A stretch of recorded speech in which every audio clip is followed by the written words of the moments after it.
சிட்டுக்குருவியும் காகமும் நட்பின் புதிய பாதை. ஒரு காட்டில் சிறிய சிட்டுக்குருவி வசித்து வந்தது. அது யாருடனும் கணவருமாக பழகாமல் அமைதியாக இருந்தது. சுயமாக யோசித்து முடிவெடுக்க கூட தெரியாத அளவுக்கு அது தனிமையில் மூழ்கியிருந்தது. எல்லோரிடமும் தூரமாக இருந்து தன்னுடைய வாழ்க்கையை நடத்தும் நிலையிலும் அது மகிழ்ச்சியில்லாமல் இருந்தது. ஒரு நாள் ஒரு காகம் வந்து சிட்டுக்குருவியிடம், சிட்டுக்குருவியே, என் கூட நண்பனாக இருப்பாயா என்று கேட்டது.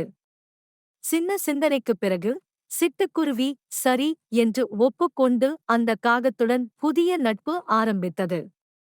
இந்த முடிவு சிட்டுக்குருவியின் வாழ்க்கையில் புதிய திருப்பத்தை கொண்டு வந்தது. சிட்டுக்குருவியே, நீ காகத்தை வெறுக்காமல் பழகுவது ஏன்? அது உன்னை நிச்சயம் துரோகம் செய்யும் என்று மற்ற பறவைகள் எச்சரித்தன. இதனால் பரிதவிக்கும் சிட்டுக்குருவி தன் நட்பை தொடர வேண்டுமா? அல்லது மற்ற பறவைகளின் பேச்சை ஏற்க வேண்டுமா? என்ன செய்வது என்று மூளையெட்டியது.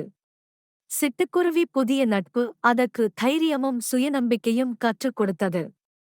ஒவ்வொரு நட்பும் அவசியம் சந்தேகத்திற்குள்ளாக வேண்டியதில்லை என்பதை அது உணர்ந்தது. காகத்துடன் நேர்மையாக பழகியதன் மூலம் புதிய உறவுகளும் வாழ்வியல் மற்ற விஷயங்களும் எவ்வளவு அர்த்தமுள்ளதாக இருக்கும் என்பதை கண்டது. உங்கள் வாழ்க்கைக்கும் இந்த செய்தி பொருந்துகிறது. மற்றவர்களின் பார்வைக்கு மாறாமல் உங்கள் மனதை நம்பவும், ஆழ்ந்த நட்பை வளர்க்க குழம்பாதீர்கள். இந்த கதையில் உங்களுக்கு பிடித்த பகுதி எது? கமெண்டில் பகிர்ந்து கொள்ளுங்கள். இது போன்ற சிறந்த கதைகள் உங்களுக்கு வேண்டுமா? எங்கள் சேனலை சப்ஸ்கிரைப் செய்யுங்கள்.